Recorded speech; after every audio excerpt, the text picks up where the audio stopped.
Bonjour Manon Corvoisier. Bonjour. Alors vous êtes venue nous présenter votre livre, Moi Manon bipolaire, un livre étonnant puisqu'il parle de votre maladie, un vrai handicap, souvent méconnu ou en tout cas minimisé. Donc la bipolarité, à noter que la préface quand même est du psychiatre très connu Christian Guay, qui est un peu la référence de la bipolarité en France, c'est ça ? Oui. Alors pour commencer, juste quelques mots pour décrire ce que c'est que la bipolarité.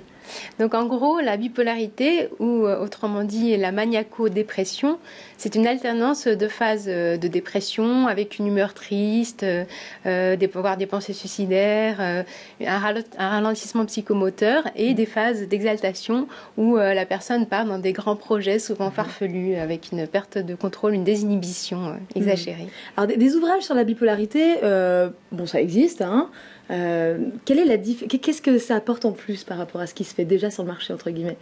Déjà, c'est un témoignage que j'ai écrit seule, en racontant ma vie et comment est-ce qu'on peut en arriver à devenir bipolaire, parce qu'on ne devient pas comme ça bipolaire sans raison.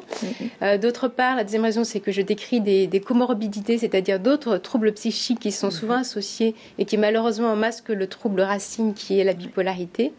Et la dernière spécificité, c'est que c'est vraiment un message d'espoir. Ça c'est très important, merci de le dire. Le témoignage ça existe, mais c'est souvent plutôt sombre et puis la personne qui écrit se débarrasse de tout ça. Là c'est un message d'espoir. Et pourtant, j'ai envie de dire, vous n'êtes pas de main morte non plus. Donc pas de tabou, pas de langue de bois, vous racontez vraiment vos envies suicidaires et toutes ces comorbidités, donc les TOC, les troubles obsessionnels du comportement, mais aussi votre anorexie, boulimie, enfin tout ce qui est... C'est un peu comme une mise à nu, donc c'est quelque part très très courageux. Et qu'est-ce qui a été le déclic pour vous lancer là-dedans ? D'une part, c'est un ami que j'avais pas vu depuis longtemps, à qui j'ai raconté les 10 années qui s'étaient écoulées depuis qu'on s'était vus, et qui m'a dit « mais tu te rends pas compte, ta vie, c'est un roman, quoi, c'est pas croyable, écris-la ». Et c'est vrai que c'est pas croyable. Alors, quand je dis que vous y allez, franchement, je vais lire quand même juste quelques extraits. Donc c'est très concret, très pratique. Là, on n'est pas dans le blabla. Si je commence à manger un mets sucré, j'ai peur de ne pouvoir m'arrêter, de faire une crise boulimique vomisseuse. Je cherche dans les poubelles de la nourriture, même périmée, dont je me nourris pour me nuire. En effet, je crois que c'est tout ce que je vaux, puisque je suis un déchet de la nature, selon ce que ma sœur aînée m'a répété pendant des années. Donc voilà, donc c'est cru quand même. Il y a beaucoup de détails et en même temps, comme vous l'avez dit, c'est un vrai message d'espoir. Mais moi, ce qui m'a interpellée, c'est que vous racontez beaucoup votre vulnérabilité, votre stress notamment. Vous êtes sujette au stress, à l'hypersensibilité. Et vous êtes quand même sur un plateau avec nous pour nous raconter ça. Donc c'est paradoxal. C'est quoi ton paradoxal? C'est un miracle. Alors justement, on parlait de miracle. Je saisis la perche pour vous poser la question. C'est quoi le miracle dans votre vie par rapport à cette maladie? Le miracle, c'est que, j'ai mis bipolaire dans le titre, mais le sous-titre est beaucoup plus intéressant. C'est de l'enfer à mon chemin de liberté. Et c'est vrai que ça a été un cauchemar quand tous ces troubles psychiques se sont accumulés les uns après les autres et que j'étais impuissante par rapport à ça. Mais le miracle, c'est que j'ai trouvé un chemin pour m'en sortir, me libérer de la plupart des troubles et stabiliser les troubles bipolaires sans aucun recours médicamenteux. Donc, ce qui est assez... Parce que vous ne tolériez pas les médicaments. C'est pas parce que vous voulez pas... Mais tout à fait. Et que mon chemin m'a amené vraiment à découvrir Dieu de façon très intime, au point que c'est aujourd'hui un partenaire de vie. Et puis un coach. Alors, parmi les comorbidités que vous décrivez, j'en ai déjà cité quelques-unes, et des associations, des structures existent pour les gens anorexiques, pour les gens qui souffrent de TOC, mais il y a quelque chose dont vous parlez, et peu de gens osent en parler, c'est la kleptomanie. Ah oui. Et là, vous racontez des choses vraiment incroyables. Vous êtes guéri. Oui, complètement.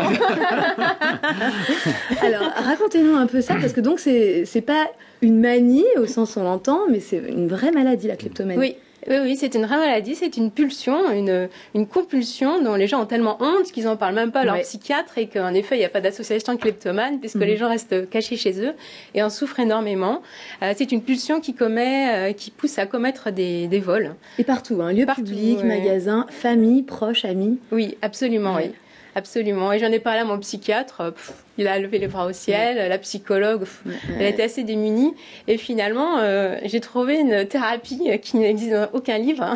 Conseillée par votre pasteur, donc voilà. C'est ni le psy, c'est le pasteur qui a trouvé ça. C'est le pasteur. Et c'est quoi cette thérapie? Alors la thérapie, c'est de restituer en fait, de restituer les biens. Il m'a dit, bon, Manon, si tu en as le courage, bien écoute, on va prier pour toi. Et puis, les biens que tu as dérobés, tu vas faire une démarche d'aller voir les gens avec, de leur rendre et de leur dire surtout que tu es chrétienne et puis que ce n'est pas en accord avec tes valeurs morales et religieuses et que qu'au nom de Jésus, tu leur rends ces objets et que c'est une maladie et que tu veux absolument en être libérée. C'était facile à faire? Ah non, c'était humainement impossible.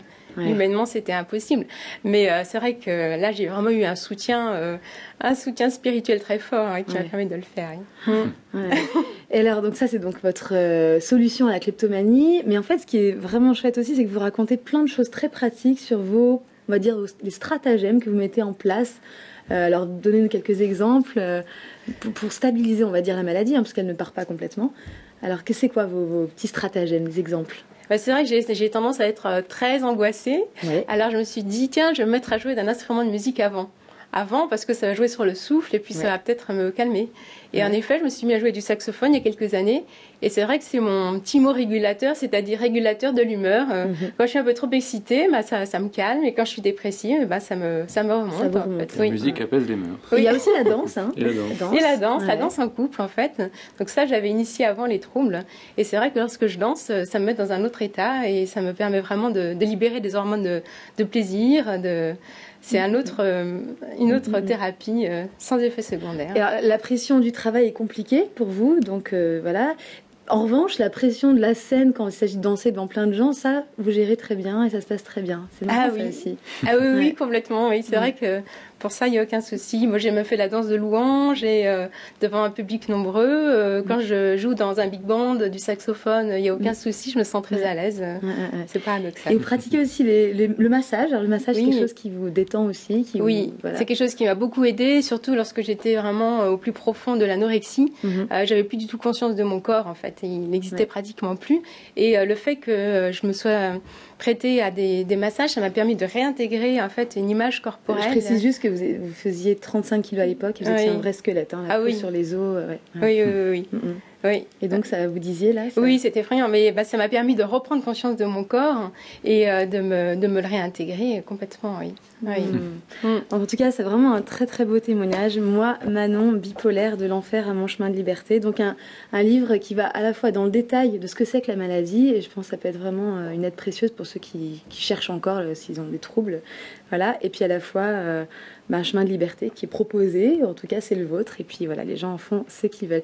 Merci beaucoup pour ce témoignage. Merci à vous. J'allais dire qui j'espère va aider, mais ça aide déjà beaucoup de personnes. Donc merci beaucoup Manon et bon courage pour la suite. Donc notre émission touche à sa fin, et puis comme c'est devenu notre habitude maintenant, on salue à chaque fois des téléspectateurs qui nous regardent dans un pays ou un autre, et aujourd'hui nous saluons les Québécois. Voilà, donc merci à tous les téléspectateurs québécois de nous suivre régulièrement. On vous dit au revoir à tous et à très bientôt.